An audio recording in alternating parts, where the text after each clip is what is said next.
Entonces, lo que es cirugía del aparato locomotor, como todo lo que es medicina, ¿no?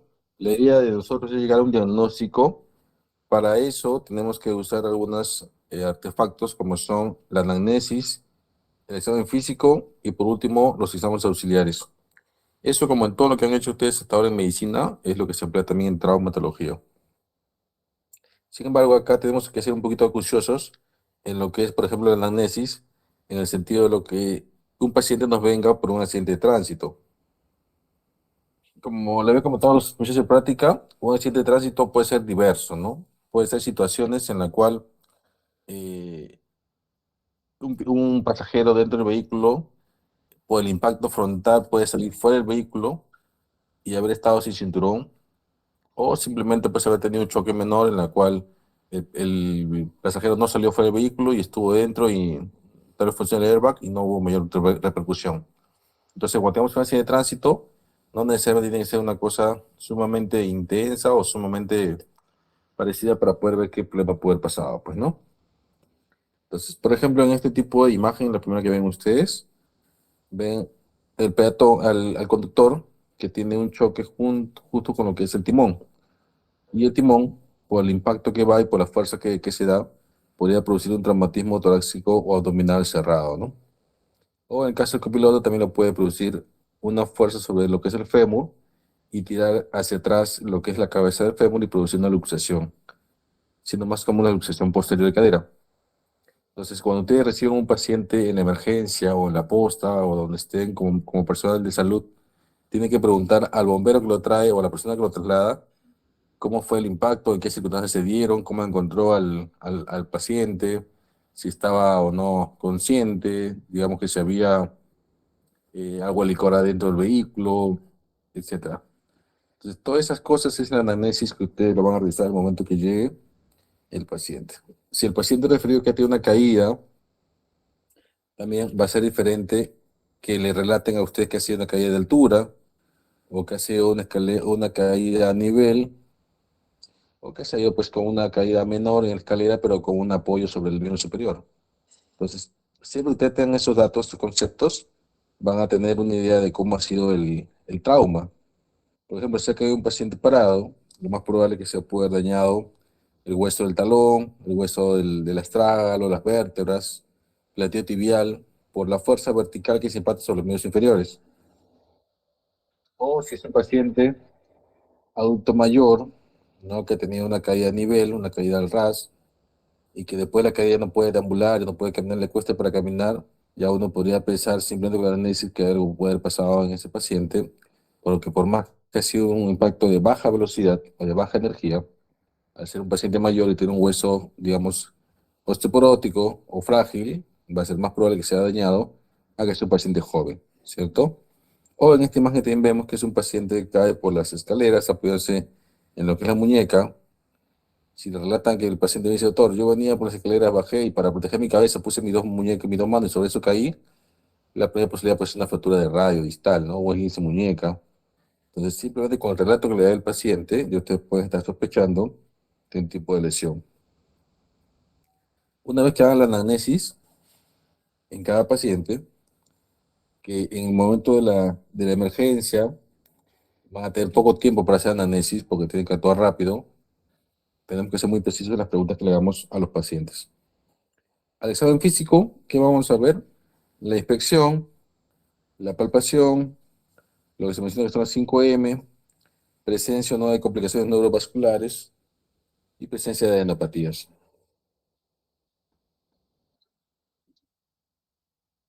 Entonces, empezamos con lo que es la actitud. ¿Qué es la actitud? Es la forma como el paciente adopta al momento de estar en bipedestación. Para eso pedimos que el paciente se retire las prendas, ¿no? Quedando solamente en ropa interior o lo mínimo que se pueda, para evaluar cuál es la actitud que tiene o la postura que adopta el paciente al momento de ponerse en elongación. Entonces tenemos la actitud normal, la actitud postural. La actitud postural está referida a aquella en la cual, como su nombre lo dice, por un tema de mala postura, adopta una posición inadecuada. Esta actitud es reconocida porque es corregida rápidamente por el paciente cuando el paciente hace una contracción activa del de la columna. O sea, le dice, ponte derecho. El paciente solito, esa mala postura, ese trabajo postural, lo corrige.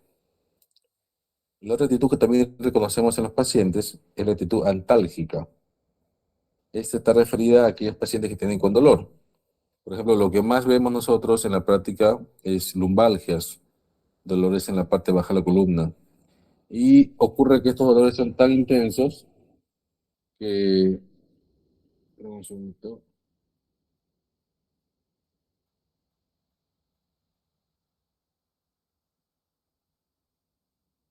Estos dolores son tan intensos que para protegerse del dolor desarrollan esa postura. Y cuando tú lo vas a ver, dice, doctor, no me toque, no me toque, porque ahí les duele, ahí les duele, ¿no? Entonces, eh, esas tres son actitudes que realiza.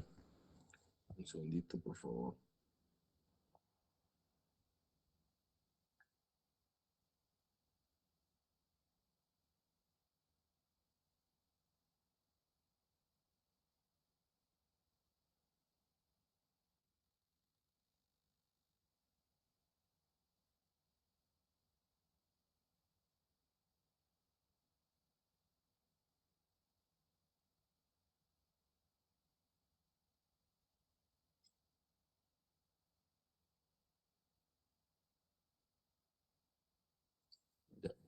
La actitud compensatoria es aquella que desarrolla el paciente cuando quiere corregir, por ejemplo, temas de escoliosis postural, y para que no haya ese tema de escoliosis, las personas tienden a compensar la altura del pie o la altura del tobillo.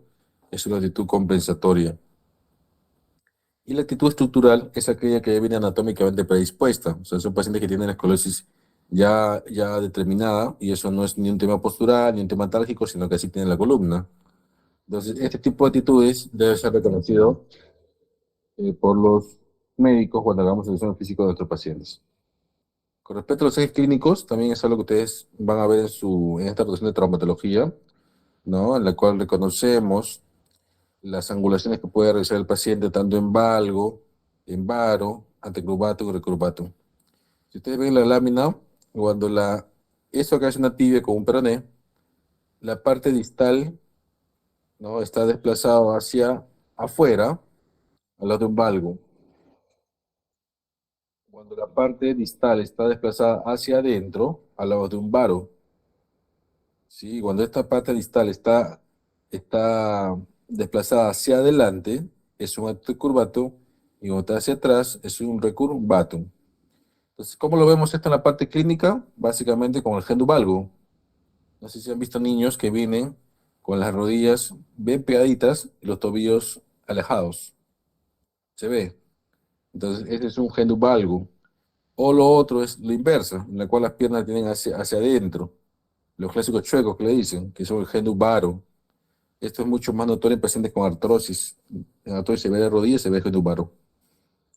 También reconozcamos que los pacientes, por ejemplo, pseudotrosis congénita de tibia, desarrollan un antecurvatum, y algunos pacientes con polio, que ya no se ve, estos pacientes desarrollan muchas veces, para poder apoyar, ¿no? Porque los pacientes con polio tienen un pie equino, como ven acá en la imagen. Estos pacientes, para poder compensar eso y poder llegar el talón hacia el pie, desarrollan un recurvatum de la rodilla. Entonces, son ejes clínicos que tenemos que reconocer al momento del examen físico, ¿sí? Eso lo tenemos que reconocer, ejes clínicos. Lo otro es las rotaciones. Si ustedes ven al paciente sentado, como no están ustedes sentados, su rótula está mirando al frente. Si ustedes ven que el pie se va hacia adentro, es una rotación interna, y se va hacia afuera, es una rotación externa. Otro caso clínico de problemas de varo-valgo son los famosos codos valgos, en fracturas de epicóndilo lateral, o los codos varos como secuela de una fractura de paleta humeral. Entonces, al examen clínico, chicos, tienen ustedes que reconocer a sus pacientes qué eje clínico nos llama la atención, ¿correcto? Igual que a las formas y tamaños. O sea, al examen físico tienen ustedes que ver, orientarse qué es lo normal y qué es lo que podría ser anormal. Por ejemplo, en esta imagen de acá, vemos en el miembro inferior derecho una deformidad en el tercio medio, tercio proximal, con una rotación externa mucho más marcada en la pierna derecha, con un probable acortamiento de miembros inferiores. Primera posibilidad diagnóstica de este paciente que ha sufrido un traumatismo y que tiene una fractura de tibia. Otro ejemplo de alteraciones en lo que es el tamaño y la forma. En este paciente tiene una rotación externa del miembro inferior izquierdo con un acortamiento. Es muy probable que tenga una fractura de cadera. O este paciente que tiene una caída a nivel y viene con esta deformidad. Miren cómo viene acá la piel y se marca acá como especie de una cucharita. Es el clásico cuadro de lo que es lo que era conocido como la fractura de Coles, que es una fractura radiodistal desplazada hacia dorsal que da esta apariencia en dorso-tenedor, ¿no? O en este caso, que vemos como la clavícula se asciende sobre lo que es el acromio, que en el examen clínico uno pone el dedo y se ve y siente como una tecla que baja. Entonces es una luxación acromioclavicular. ¿Qué más observamos? Lo que es forma y tamaño. Por ejemplo, en este niño bebé que tiene una dismetría de miembros inferiores, con una alteración en lo que son los pliegues, primera posibilidad de una displasia cadera, ¿no? O en este paciente en la cual comparamos el lado derecho con el lado izquierdo y vemos que el lado derecho está aumentado. Podría ser dos cosas, ¿no? Que acá tenga un absceso o un hematoma lo que he aumentado el muslo, o que esto para el paciente sea lo normal y que tenga en la pierna contralateral un hipotrofismo, por cualquier posibilidad, de una causa neurológica hasta un tema metabólico, ¿no? Pero observando encuentran alteraciones en el paciente desde el punto de vista semiológico. ¿Qué más observamos a la inspección? Lesiones de piel. Por ejemplo, en esta extremidad vemos una herida casi de 6 por 5 con exposición osteomuscular, ¿no? A una fractura expuesta. O en este paciente que tiene una piel brillosa, ¿no? Hablamos de una probable celulitis. O en este paciente tiene una piel distinta, tiene una piel seca, como cicatrizal. Es una piel varicosa.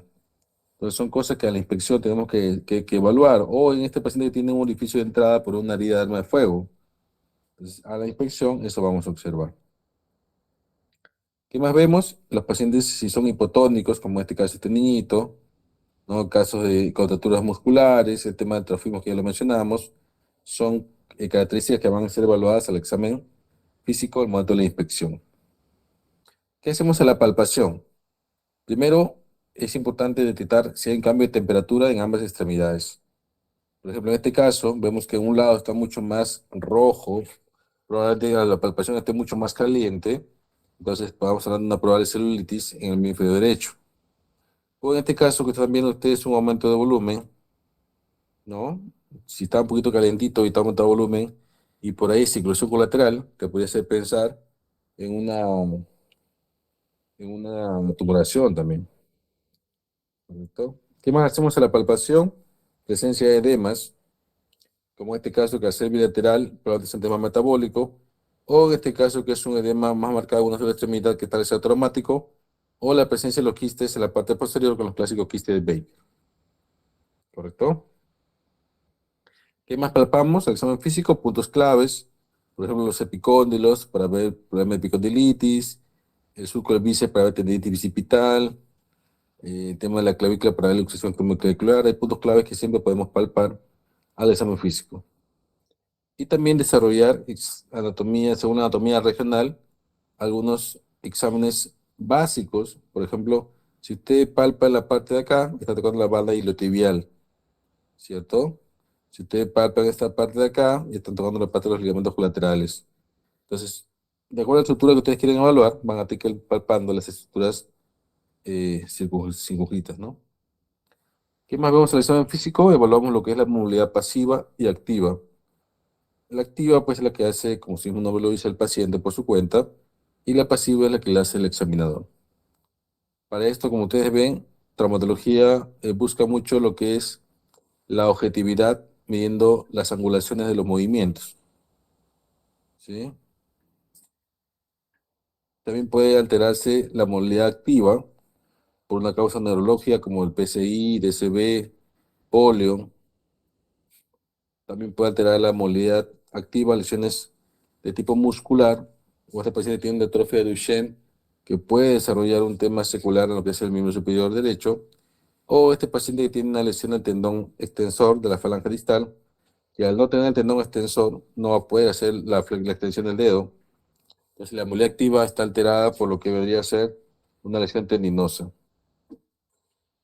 Otra causa de actividad de la movilidad activa puede ser causa articular, como en este paciente que vemos una fractura, ¿no?, del húmero distal, mal consolidada, porque miren cómo está acá un extremo de hueso y acá otro extremo de hueso, entonces no está reducida, y al no estar reducido y al tener un callo óseo circundante, eso va a hacer que definitivamente pues el rango articular va a estar disminuido, ¿no? ¿Qué puede alterar la movilidad pasiva? Enfermedades neurológicas, por ejemplo, como el PCI, en la cual va a estar alterada ese tipo de movilidad, pues, ¿no? Esto es lo que le mencionaba hace ratito, lo que es los movimientos, siempre los objetivizamos con esto. Esto acá es un goniómetro, es un juego de reglas en la cual nos va a servir para medir los ángulos, ¿no? De tal forma que podemos medir la extensión de la muñeca, que debe ser de 0 grados, la flexión, que debería llegar, ¿no?, a unos 30 grados, 0,50 que voy a sacar la imagen, la extensión de cuánto es, y teniendo los valores normales, ustedes van a poder comparar si su rango articular del paciente está normal o está disminuido. Incluso van a poder ver en el transcurso de la semana si ustedes reciben al paciente con, digamos, con una flexión de 15 grados y a la semana subió 30, 35, que es que están mejorando con este paciente. ¿Qué más medimos en los pacientes? Mediciones longitudinales, como ven acá. Esta es una radiografía mensurativa para poder medir la longitud de las muñecas inferiores, detectar acortamientos, o también mediciones circunferenciales, por ejemplo, en este caso el muslo, para ver si hay hipotrofia de un lado con el otro, haciendo una visión objetiva. También evaluamos la parte muscular, ¿no?, haciendo movimientos para ver qué tal está esa fuerza muscular en las extremidades. Traumato, si bien es cierto, ve mucho la parte ósea, es también recontra importante evaluar la parte muscular. Usted puede tener un hueso bien consolidado, un hueso que esté bien, digamos, tratado, pero si no hay músculo, eso va a fracasar. Entonces, tenemos también que evaluar la parte funcional muscular. Y también no se olviden que tenemos que desarrollar maniobras especiales. Eso lo van a hacer poco a poco, me imagino que en sus prácticas. Esta es la manera de Finkelstein, por ejemplo, para ver lesión del tendón extensor en lo que es el Kervain, manera de cajón anterior y posterior para el ligamento cruzado anterior, sino la tecla para la luxación craneocapilar, o Barlow Ortolani para ver displasia de cadera. Ya son maniobras especiales que vamos a desarrollar al examen físico. Y otra cosa que también no debe ser olvidada en los pacientes traumatológicos es evaluar la marcha. A los niños especialmente los tenemos que ver si caminan el eje cómo es su punto de apoyo, su punto de despegue, qué hace para la deambulación. Muy bien, entonces ahí vimos lo que es la inspección, la palpación de los pacientes, las 5 que hemos mencionado. Ahora, ¿qué más tenemos que ver en la parte semiológica? Tenemos que ver la presencia o no de complicaciones vasculares. En este caso, por ejemplo, es una fractura de húmero distal. Ven acá un extremo de hueso y acá el otro. Si ustedes recuerdan anatomía, por acá muy cerca está como pasa la arteria que va a nutrir lo que es el antebrazo. Y no es infrecuente que esta arteria invada el espacio donde está la pared circulatoria y le puede producir una compresión con compromiso vascular transitorio o en algunos casos permanente. Entonces, las complicaciones neurovasculares siempre también es importante tenerla en cuenta en lo que es el examen físico de otros pacientes traumatológicos. Y estas complicaciones vasculares pueden ser de mecanismos o de arterias comprimidas desde afuera, en heridas punzocortantes, ¿no? En el hospital los fines de semana se ve mucho cuchillo de cuchillo, lesiones por armas de fuego que producen pseudoneurismas, o en unos casos lesiones iatrogénicas que a veces se dan al momento de la cirugía. Entonces, la parte neurovascular también es una parte que debe ser muy tomada en cuenta en traumato para el examen físico. Evidenciar también la aparición, ¿no?, de lo que es síndrome compartimental, reconocido por 5P, y también lo vamos a ver en el transcurso de las prácticas, ¿no? Entonces, también tiene que ser en el examen físico detectado algún signo que te llama la atención de un compartimental, adelantando que la principal característica es un dolor desproporcionado al mecanismo del trauma. Lesiones neurológicas también debe ser evaluado el examen físico, tanto la parte sensitiva radicular y la parte motora, ¿no? Con este paciente que tiene una caída sobre el cuello, miren cómo desarrolla una listesis a nivel de C5, C6, y este paciente de hecho que va a tener una alteración neurológica según la, la topografía motorea que se menciona, ¿no? Igual en la que es la media inferior, en lo que es la parte lumbosacra, tiene alteraciones tipo neurológicas. No olvidarse los clásicos, eh, digamos ya características de las extremidades, por una lesión neurológica, por ejemplo, pie equino, pie caído por una lesión de ciático oblito externo, la mano caída por una lesión de nervio radial, o la mano del predicador por una lesión de nervio mediano. Otra cosa que también debemos abordar el examen físico es la presencia o no de adenopatías que nos hagan pensar en procesos infecciosos o en unos casos tumoraciones, ¿sí? Entonces, en todo ese contexto que les he mencionado, es donde se va a abordar el examen físico del paciente. Empezamos con la anamnesis, como ya le dije, bien minucioso en lo que le preguntemos al paciente. En base a lo que ustedes preguntan en la anamnesis, ya tiene que ser un examen físico preferencial, no dirigido, son lo que están buscando ustedes. Y ya con todo eso, vamos a los exámenes auxiliares complementarios. ¿Qué exámenes complementarios tenemos? Los exámenes radiológicos, exámenes de laboratorio, punciones, biopsias y exámenes eléctricos. Traumato, como ustedes saben, trabaja muy de la mano con lo que es rayos X, ¿no? En este caso, por ejemplo, paciente que tiene caída, que viene con una aparente normalidad en la radiografía de tobillo en la posición AP, P en la lateral, vemos como hay esta solución de continuidad con un desplazamiento oficiario de lo que es la tibia distal, ¿sí? Si tuvieran dudas en el examen de la radiografía, siempre tenemos que ayudarnos con lo que es la tomografía, que al tener unas vistas mucho más amplias y con cortes, vamos a poder distinguir lesiones que por radiografía serían más complicados de poder visualizar. También empleamos la ecografía, pero la ecografía más que todo es un examen para partes blandas, siendo muy dependiente de quién haga la ecografía. Ten en cuenta que más que todo nos sirve para ver derrames, para ver presencia de hematomas, ¿no? Y ya cuando tenemos una duda mucho más grande, queremos saber cómo está la parte blanda, con mucha más minuciosidad, se pide pues una resonancia, ¿no? En este caso, reflejando una lesión en el cuerno posterior menisco medial, como se ve acá en la imagen con la flecha azul. Los análisis de laboratorio también son de la mano de lo que es traumato. Siempre que haya un paciente, digamos, con una fractura expuesta, hacerle todo su preparatorio, porque sabe que va a entrar a sala. Si es diabético, tiene que tomar su glucosa. Como va a entrar a sala, su perfil de coagulación, su grupo sanguíneo. Todas son pruebas que siempre van de la mano con el examen, con el estudio traumatológico, ¿no? Funciones también hacemos en lo que es semiología, en la cual en este caso, por ejemplo, un paciente con una hidartrosis, que es un aumento de volumen en la rodilla, miren comparado al lado derecho con el lado izquierdo. Entonces acá lo que hacemos es en condiciones de asepsia-antisepsia, ¿sí? Metemos una aguja por la parte del compartimento superolateral y por ahí absorbemos, ¿no? El líquido, ya sea sangre, ya sea líquido sinovial o ya sea pus, lo que vaya a salir. Y muchas veces lo que sacamos, le tenemos que mandar a hacer un estudio, tanto que citoquímico, gran y cultivo de la secreción.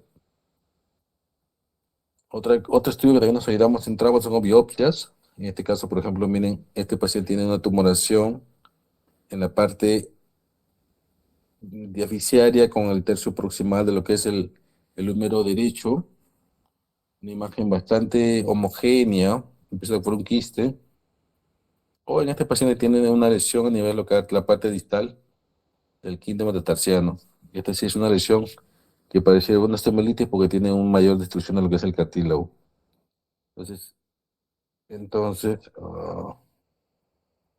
entonces la biopsia es también un estudio que se usa para poder complementar el estudio traumatológico.